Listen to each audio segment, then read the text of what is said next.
Bonjour à tous et bienvenue sur notre plateau. Nous allons commencer une nouvelle série que nous avons déjà fait l'année dernière, une série sur les prospects que nous allons bientôt découvrir en NBA. On va commencer par un petit français tant qu'à faire. Et pour en parler, d'abord Erwan à ma droite. Comment vas-tu, Erwan? Ça va très bien, toujours ravi de parler de gens dont je pourrais être leur père.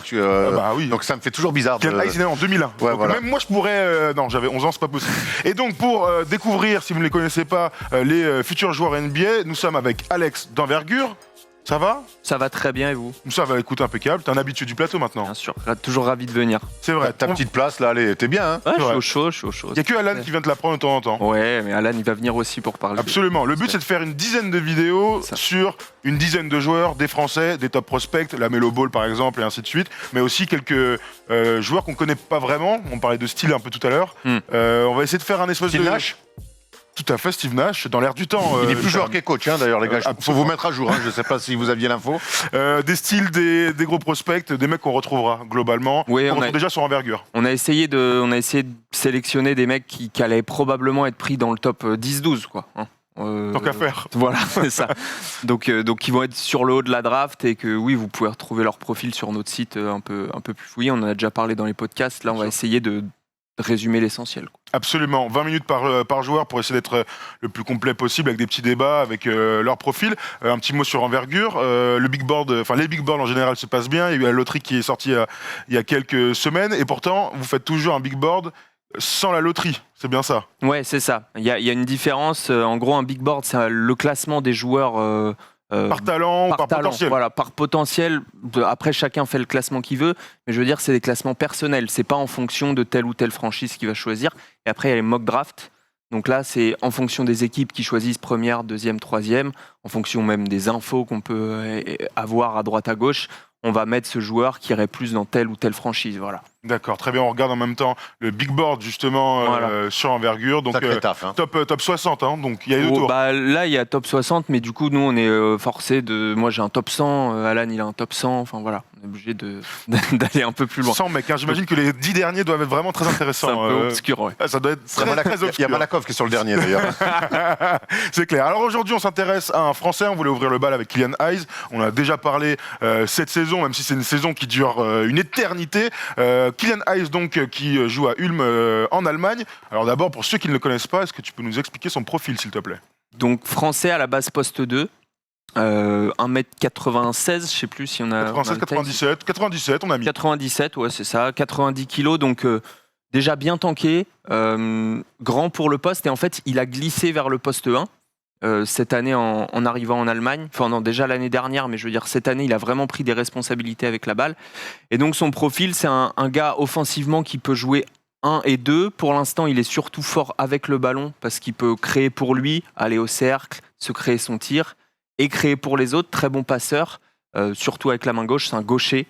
C'est important. C'est important. Ils sont tricheurs, hein, on répétera jamais assez. Hein. Son père était gaucher aussi, non? Ah, je sais pas. Deron Hayes. Ah, Deron Hayes, je sais pas s'il était C'est toi qui peux savoir vu que... T'as joué avec lui, non?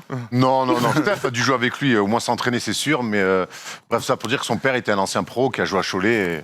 Et ça explique un peu l'affiliation avec Cholet. Voilà, donc on voit les qualités et ses défauts. Les qualités et les défauts. Donc, création pour soi, pour les autres, c'est vraiment sa force et c'est son argument de vente. C'est-à-dire qu'aujourd'hui, en NBA, on va chercher des postes 1-2 qui arrivent à créer un décalage, et que ce soit pour ouvrir un tir à 3 points, que ce soit pour ouvrir un tir au cercle. Kylian Hayes, il maîtrise très bien le pick and roll, il a un bon handle, donc il arrive à se frayer un chemin jusqu'au cercle ou à faire des petits step back. Voilà, donc ça, c'est création pour soi. Et pour les autres, très bon passeur. Il arrive à faire les passes qui sont très, très recherchées. Tu sais, les passes où tu prends un pick and roll en haut et il y a un gars ouvert dans le corner à l'opposé et paf, avec sa main gauche. Avec la main droite, pas encore. C'est pas grave. S'il arrive à faire main gauche, ça devrait aller. Hein. Voilà. On regarde quelques highlights en même temps, c'est surtout en Eurocup, puisque il a eu une très belle progression physique aussi. Évidemment, les gars sont très jeunes, et l'année dernière, quand il jouait encore en France, on se disait qu'il faisait encore frêle quelque part, et qu'en fait, cette saison, c'est devenu un homme, alors pas encore un homme abouti, mais son physique laisse paraître de belles qualités athlétiques. Hein. Ouais, déjà de jouer l'Eurocup, qui est quand même une belle compétition en dessous de l'Euroleague, hein, c'est la deuxième Coupe d'Europe la plus intéressante à jouer après l'Euroleague, évidemment, loin devant. Mais sa première saison pro à Cholet, elle a été compliquée. Faut le rappeler, le contexte était très compliqué. Cholet avait joué le maintien jusqu'à la dernière journée. Il y avait cette envie pour lui et le clan Ice de le mettre sur le terrain parce qu'il y avait la NBA en ligne de mire. Mais quand tu joues le maintien et que lui donner des responsabilités, des grosses responsabilités à Kenny Hayes, c'était pas toujours simple. Et puis après il y a eu l'embrouille avec l'équipe de France, il s'est barré à Ulm. Et là cette année, tu vois, une année galère, une première année galère en pro, partir à l'étranger. Et quelque part, je pense que son année galère à Cholet, parce que tu dois connaître l'arrivée aux entraînements avec une ambiance de mort où tu te dis, où il y a des dirigeants qui viennent te dire, vous mettez le club en danger. Non mais ça fait partie aussi d'une évolution quand tu vis ça. Et je pense qu'il est allé, il est allé à l'étranger.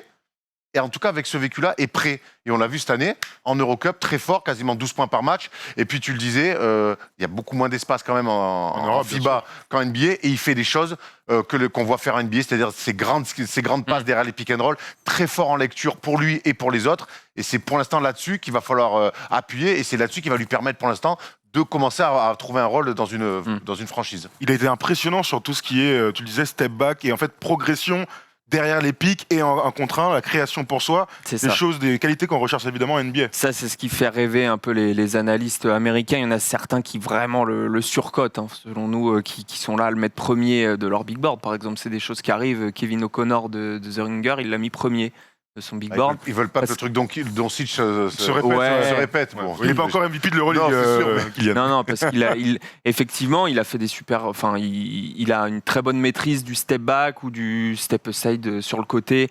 Il arrive à se créer de l'espace, alors que physiquement, même s'il s'est développé, ça sera jamais James Harden en fait, parce qu'on se dit gaucher, il fait des step back, James Harden. Non, ça sera jamais James Harden.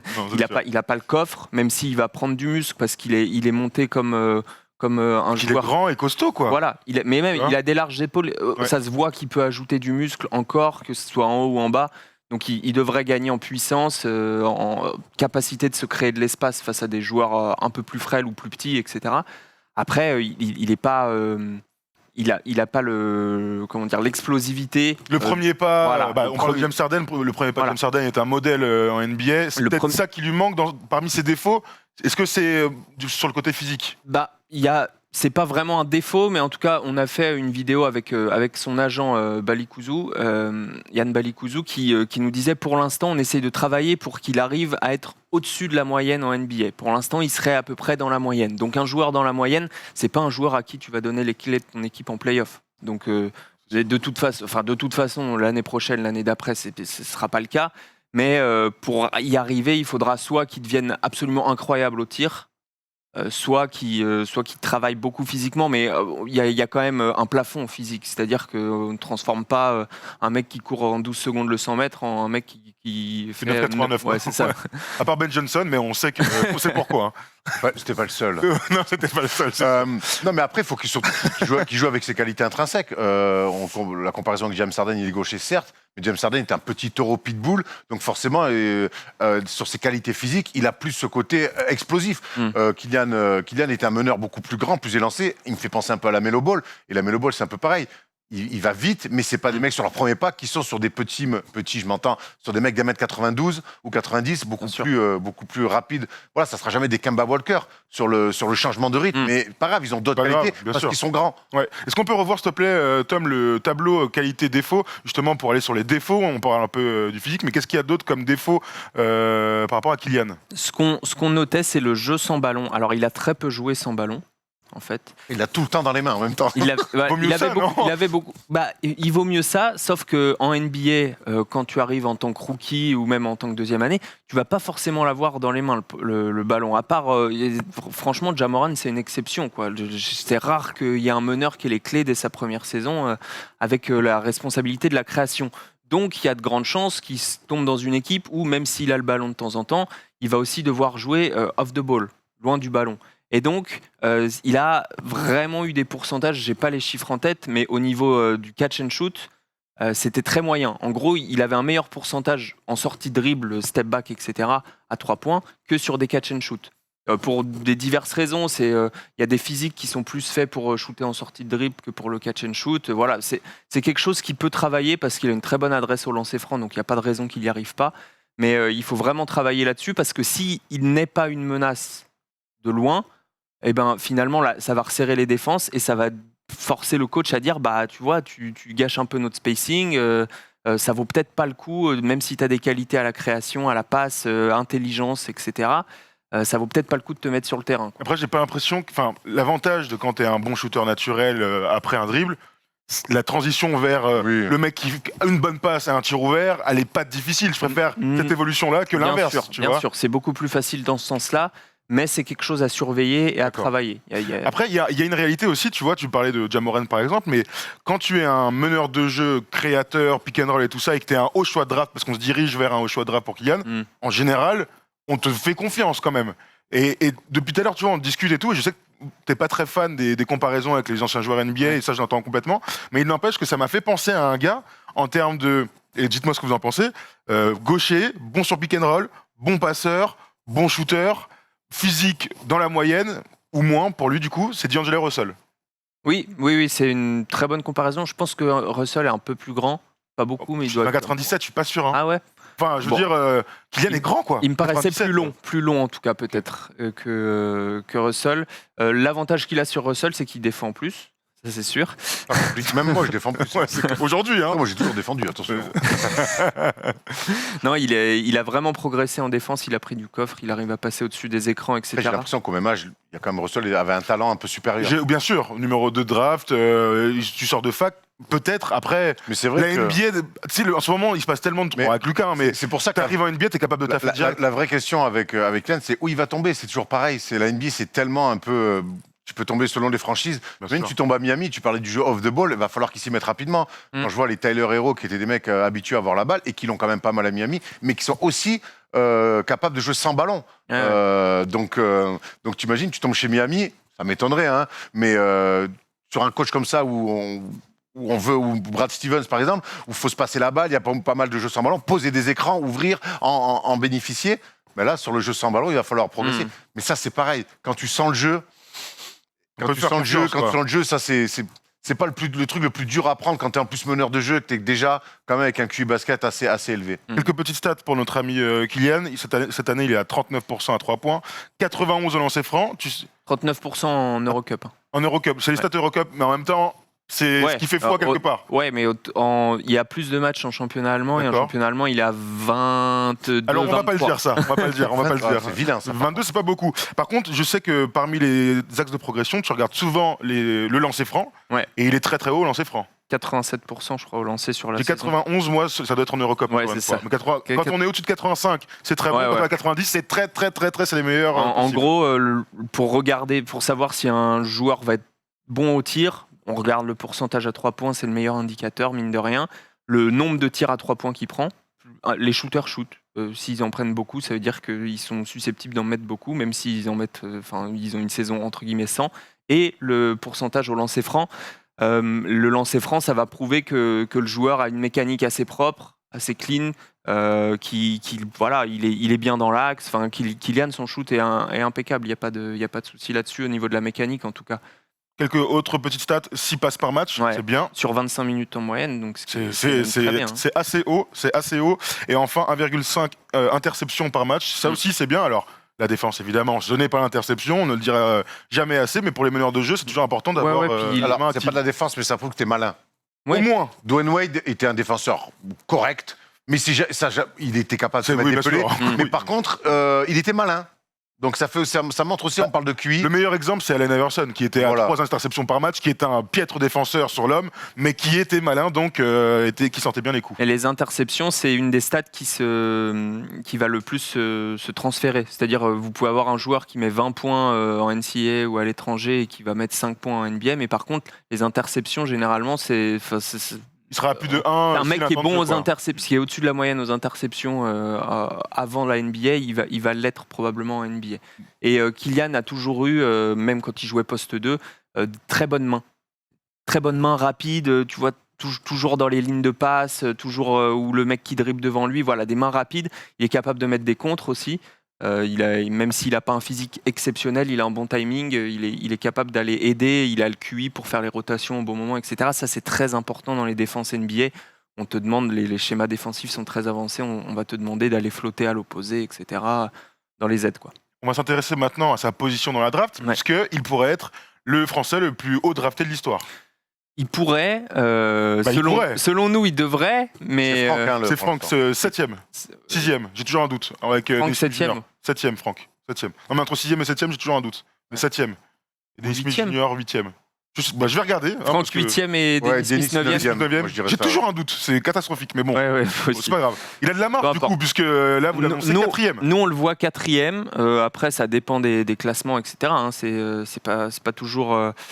Là, c'est nos big boards. C'est comme j'expliquais tout à l'heure, c'est nos classements personnels. C'est-à-dire que ça se trouve, les équipes NBA elles le classent à la 10e, parce que chaque D'accord. équipe NBA fait son petit classement, etc. Mais oui, il peut être plus haut que 8ème.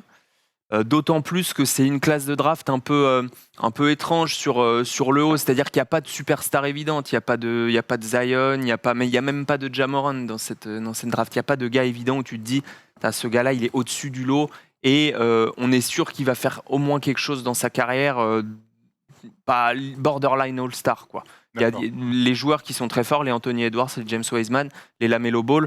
Il y a un énorme point d'interrogation pour chacun à côté d'eux parce que soit ils ont joué contre un piètre niveau, soit ils ont carrément pas joué cette année pour James Wiseman. On ne sait pas trop s'ils aiment le basket ou pas. Enfin voilà, donc C'est quand même un facteur important avant d'aller à c'est NBA. très important. hein. Tu m'étonnes. Alors, avant de penser à quelle équipe pourrait le drafter, on en sait plus sur le processus juste avant la draft. Il y aura des workouts, il y aura des. On est en train de se renseigner là, mais pour l'instant, aux dernières nouvelles, il devait y avoir un NBA Combine.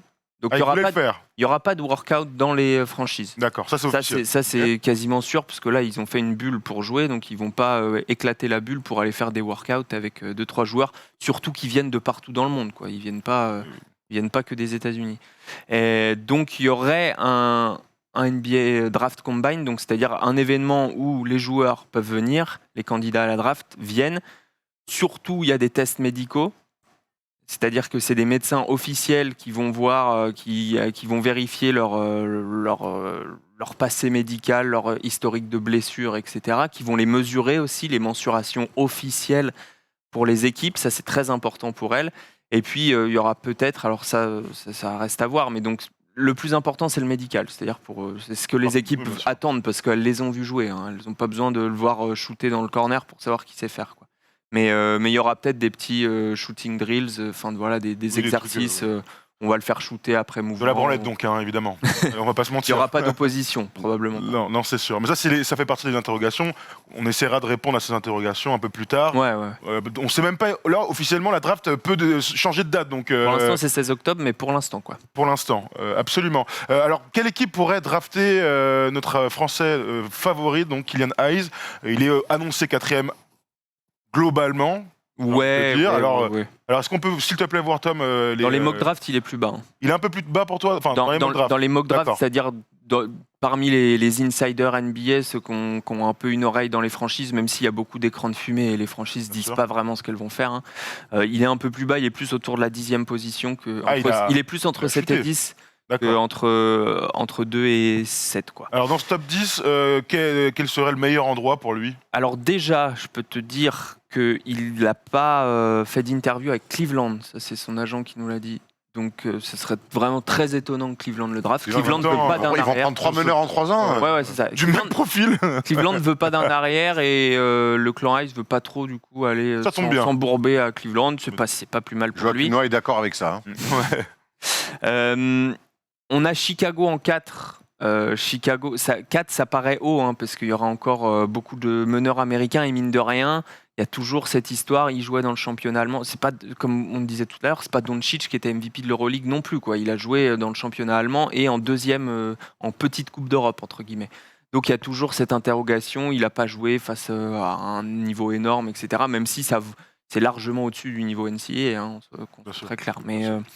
Mais donc Chicago, c'est pas mal. Je sais pas ce que t'en penses, Erwan. Kobe White, Il y a- qui a été drafté l'année dernière. Bah, qui a ils ont une bonne saison rookie. Satoransky. Oui, voilà. Il y a Kobe White, mais alors qui est dans un registre un peu, qui est dans un profil complètement. Mais bon, qui reste Il y a Chris un Dunn. arrière. Oui, bon, donc du coup, il y a de la place. C'est ce que j'entends, moi. Ouais, il y a Après, de Kobe White, Il y a de la concurrence, mais il n'y a Voilà. pas de la forte Voilà. concurrence. Il n'y a pas un mec en place. Il y a 3 mecs installés. Satoransky, on sait que c'est quand même. D'ailleurs, on l'a vu la saison dernière. Oui. De l'expérience. On sait, alors, on se connaissait son plafond de verre, mais on sait que c'est valeur sûre aussi. Ah, mais si t'es quatrième et que tu vas chercher un meneur de jeu, c'est pour faire péter tout ça, on va pas se Oui, mentir. non, mais j'imagine. Après, si le draft, ça veut dire qu'ils veulent vraiment le mettre dans la concurrence. C'est aussi ça le bon signe. Ouais.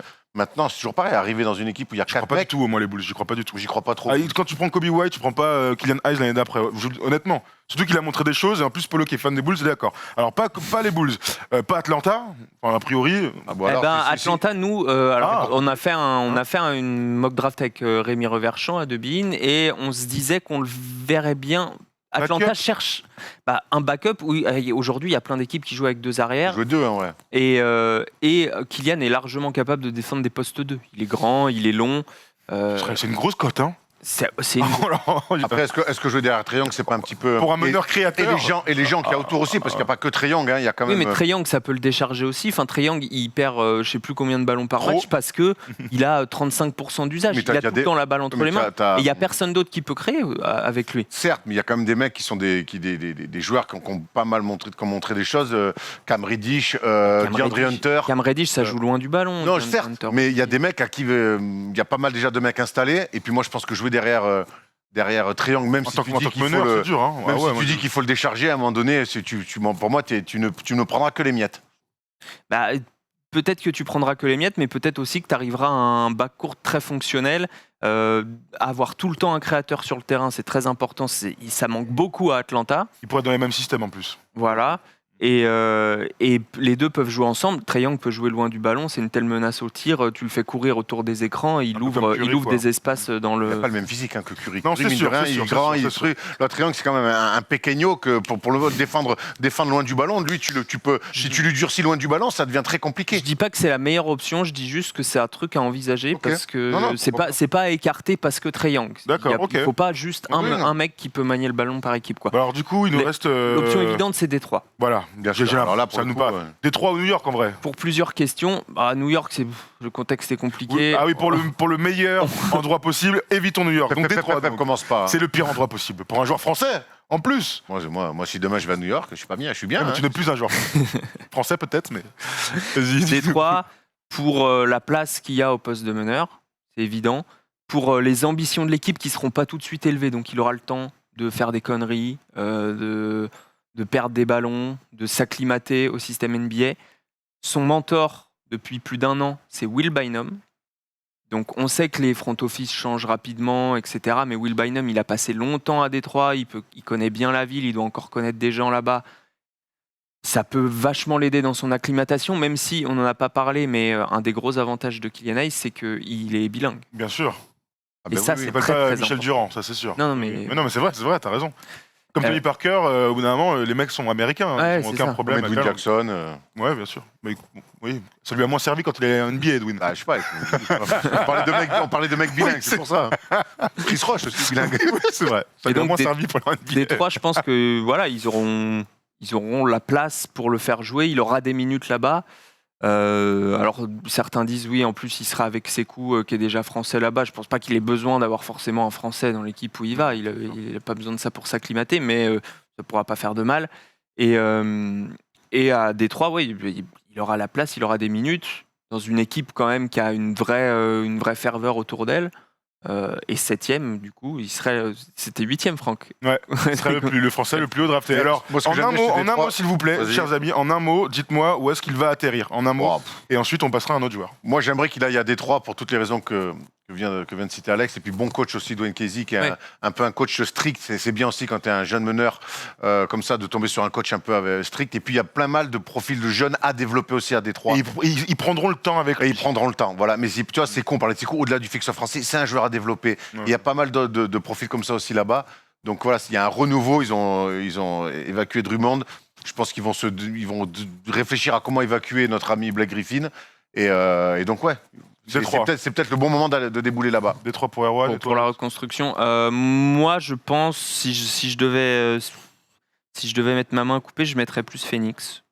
Donc Phoenix qui est 10e et donc qui reprendrait la place de Eli Kobo, tout simplement. Ouais. C'est pas forcément évident comme fit, mais peut-être que Phoenix cherche aussi un autre créateur. Après Parce que Rubio. Rubio, et après... il est vieillissant quand même. Bon, il a 30 ans, c'est dur. Ah bon? Le problème, c'est que Oui, c'est Ouais, ça fait 15 ans. Ouais, qu'il- que vu, il a ça. commencé sa carrière pro à 12 ans Ouais, et c'est demi. clair. Donc, Ouais, mais il fait sa meilleure carrière et sa meilleure ouais. saison l'année dernière, donc il a que 30 ans. Mais pourquoi Mais, pas C'est pourquoi quelle année pas C'est 90, hein. Bah ouais. Mais moi, j'aimerais bien. Pas si vieux quand même. Moi, j'aimerais beaucoup Atlanta. Moi, je pense, c'est vraiment C'est une marrant. option que. Bah, écoutez, dans les commentaires, vous nous dites ce que vous pensez de cette théorie de Killian Hayes à Atlanta derrière Trae Young. On aura le temps d'en reparler de toute manière et de voir l'évolution de Killian. On pourra en reparler ensemble s'il y a des petites infos, pourquoi pas sur Instagram ou autre. Nous, on vous laisse maintenant. On a bouclé cette petite vidéo et on reviendra dès la semaine prochaine pour parler d'un autre joueur. Et d'ailleurs, ce sera Okoro la semaine prochaine. Enfin, dans ça. la prochaine vidéo. C'est notre chouchou. Forcément, Eli Okoro. Hein. Merci à tous de nous avoir suivis. Allez voir vite. Ouais, pas belle. Allez vite voir Envergure si vous aimez les prospects et futurs joueurs NBA. Et puis nous, on se retrouve très rapidement sur la chaîne. Ciao.